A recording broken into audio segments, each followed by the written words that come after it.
Queremos conseguir sensibilizar sobre la necesidad de revisar nuestras prácticas desde una mirada feminista y también dar a conocer que el feminismo es una práctica del día a día que está ahí en cómo nos relacionamos, está ahí en cómo jugamos, está en cómo organizamos los espacios de los centros educativos, cómo trabajamos los conflictos.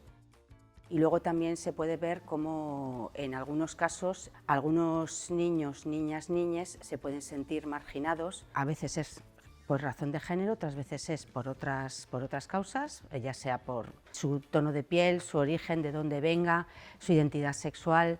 Entonces, bueno, pues permite visibilizar todo eso.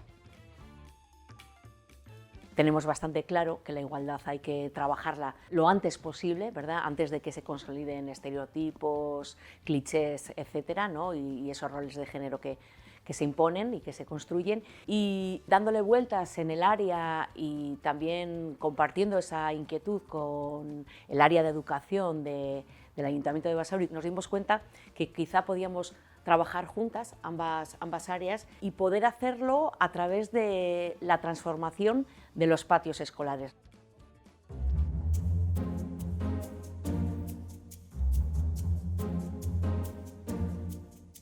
Alde batetik dago talde motorea, normalean osatua dago zuzendaritza taldearekin. Talde motoreak egiten du prozesu osoaren jarraipena eta bueno, berak dauka estrategia osoaren ikuspegi zabala, ez? Gero dago, irakaslego osoa, ez, klaustroa dena. Haiei eskaintzen diegu formazioa eta fase bakoitzean, diagnosian eta baita proposamenetan ere, egiten dugu parte hartze saio bat haien ekarpenak ere jasotzeko. Familiekin ere egiten dugu formazioa eta parte hartzea, haien ikuspegia txertatzeko eta haien inplikazioa indartzeko be bai. Eta ikaslego osoari heltzeko lantzen ditugu tutoretzen bidez galdetegi batzuk eta gerora osatzen dugu behatokia, ikasleen behatokia.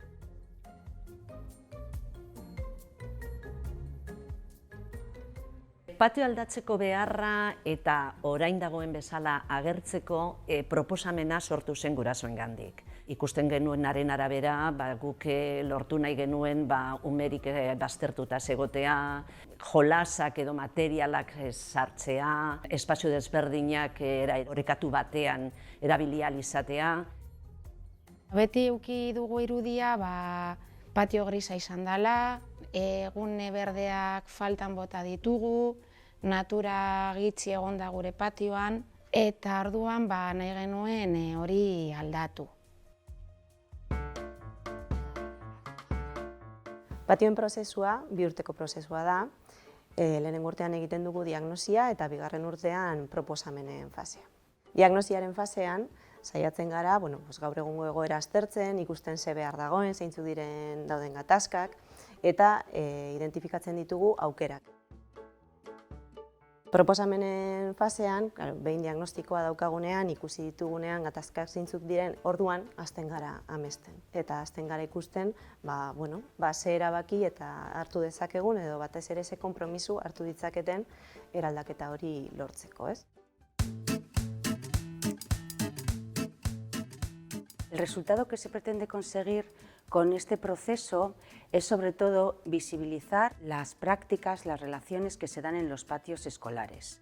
Es verdad que es importante la modificación del espacio para esto, pero en nuestro proceso participativo ponemos más el foco en todo lo que hay por debajo, ¿no?, para poder transformar el patio.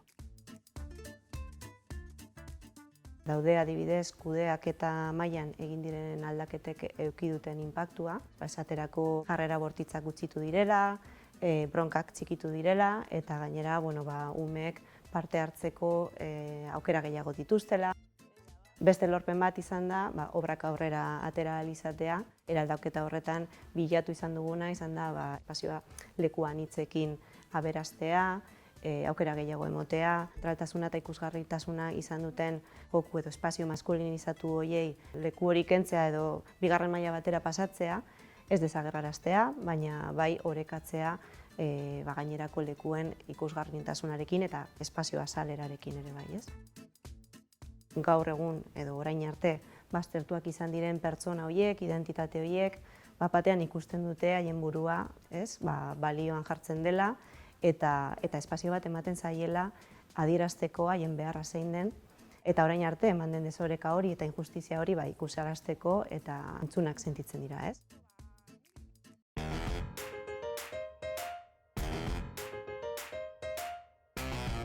Este es un proyecto que tiene que apuntalarse, es el mejor camino que podemos transitar para efectivamente llegar a los más chiquis, a los más pequeños, a las más pequeñas, en lo que tiene que ver con la educación en valores.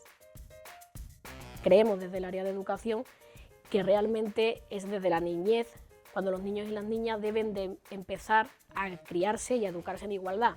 Y qué mejor forma en esa edad que hacerlo con el juego. Por lo tanto, patios abiertos, patios con diferentes espacios donde puedan desarrollar su imaginación y donde puedan jugar en clave de igualdad y sin roles de género marcados es, creemos, fundamental. La transformación feminista de los patios son procesos a largo plazo. Hay que tener paciencia, desde luego por nuestra parte, siempre realizando un seguimiento y obteniendo aprendizajes pues, de lo que va pasando, ¿no? Para mejorar, para flexibilizar también los procesos, para que no se olviden ciertas cosas que han ocurrido, ¿no? Entonces, ese es un poco el futuro.